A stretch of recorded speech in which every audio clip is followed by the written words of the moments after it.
Assalamualaikum warahmatullahi wabarakatuh. Sahabat beriman, cicak seringkali kita jumpai dalam kehidupan sehari-hari. Hewan ini bisa kita temui di rumah atau pepohonan. Di dalam Islam, cicak biasanya diperangi karena hewan ini termasuk hewan pengganggu. Dan tahukah kamu, ternyata cicak bisa dibunuh. Lalu, ada fakta-fakta apa lagi tentang cicak di dalam Islam? Temukan jawabannya dengan menyimak video ini hingga akhir agar tidak sesat. Tapi sebelum lanjut, jangan lupa untuk menekan tombol subscribe, like dan share, dan mengaktifkan notifikasi untuk mendukung channel ini agar terus menyiarkan syiar Islam. Yang pertama, cicak meniup api yang membakar Nabi Ibrahim. Kisahnya dimulai ketika Nabi Ibrahim dibakar hidup-hidup oleh Raja Namrud. Diceritakan pada saat itu, ada dua hewan yang berperan pada kejadian tersebut, yaitu semut dan cicak. Di dalam cerita itu, semut dengan susah payah memadamkan api dengan membawa air di dalam mulutnya. Kemudian seekor burung berkata, mewakili keheranan semua binatang yang menyaksikan peristiwa tersebut.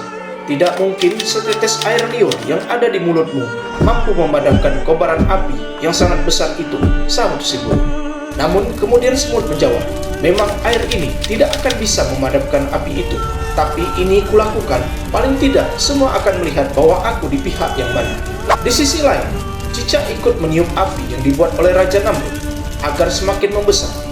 Memang tiupan cicak tidak seberapa, tapi dengan apa yang dilakukannya, semua tahu bahwa cicak ada di pihak yang mana. Al-Munawi dalam kitab Faidul Qadir mengatakan, Allah Subhanahu wa Ta'ala memerintahkan untuk membunuh cicak karena cicak memiliki sifat yang tercela. Sementara dulu dia meniup api yang membakar Nabi Ibrahim sehingga api itu menjadi besar. Yang kedua, sunnah membunuh cicak. Imam Nawawi dalam kitab Syarah Sahih Muslim menyebutkan bahwa cicak digolongkan hewan yang fasik karena ia merupakan hewan yang memberikan dampak mudarat dan mengganggu manusia. Beberapa hadis bahkan sangat menganjurkan umat muslim untuk membunuh cicak.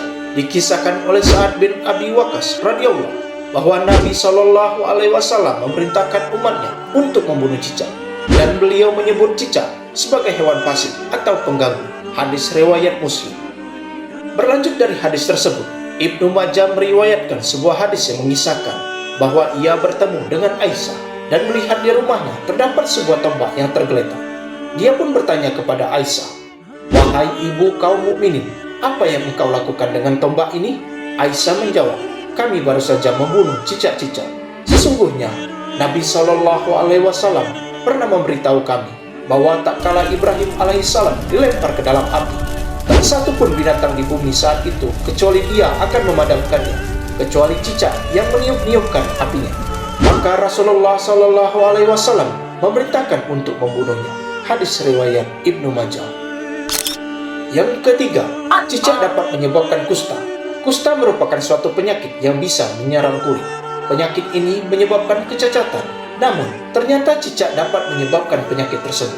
Badruddin Al-Aini dalam kitab Umadatul Qari menjelaskan bahwa hewan ini dapat menyebabkan kusta. Sebagaimana dijelaskan dalam kitab tersebut, sebagian ahli hikmah menuturkan, sesungguhnya cicak atau tokek bisa menyebabkan tuli dan penyakit kusta.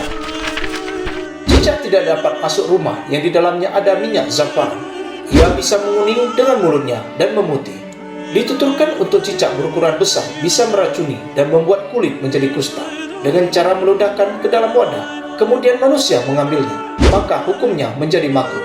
Apabila menemukan garam, maka akan membuat lubang di dalamnya dan menjadikan zat untuk menghasilkan kusta sampai tidak keluar 4 bulan dan tidak makan apapun seperti ular. Yang keempat, kotoran cicak menyebabkan sakit perut. Cicak yang berkeliaran di langit-langit rumah terkadang membuat kotoran sembarangan. Kotorannya bisa jatuh ke lantai, mengenai badan, atau bahkan jatuh pada makanan kita.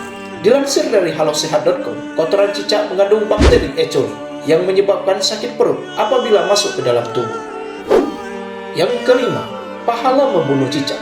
Sunnah adalah perkara yang tidak wajib dilakukan, namun mendapatkan kebaikan jika dilakukan. Dalam membunuh cicak pun, sudah tentu akan ada kebaikan yang menyertai. Mengenai hal ini, Nabi Shallallahu Alaihi Wasallam menjelaskan perihal pahala yang akan didapatkan dengan mengamalkan anjurannya. Rasulullah Shallallahu Alaihi Wasallam bersabda, barang siapa yang membunuh seekor cicak dengan satu pukulan, dicatat baginya 100 kebaikan. Dalam 2 pukulan, pahalanya kurang dari itu. Dalam 3 pukulan, pahalanya kurang dari itu. Hadis riwayat Muslim. Tak hanya itu, sebuah hadis lain juga mengisahkan tentang Aisyah yang mengatakan, "Aku mendengar bahwa Rasulullah Shallallahu Alaihi Wasallam bersabda, barang siapa yang membunuh cicak, maka Allah akan menghapus 7 kesalahan atasnya."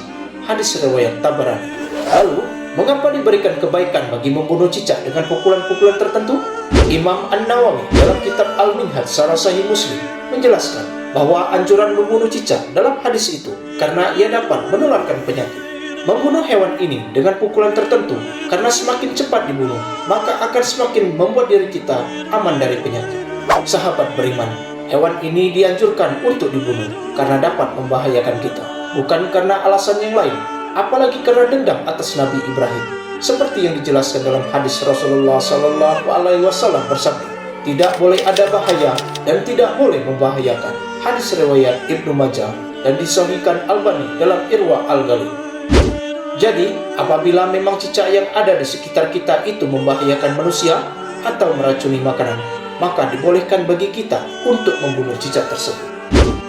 Sahabat beriman, jangan lupa berbagi informasi dengan share video ini, karena sebaik-baik manusia adalah yang paling bermanfaat bagi manusia. Hadis riwayat Ahmad. Wallahu a'lam bishawab. Wassalamualaikum warahmatullahi wabarakatuh.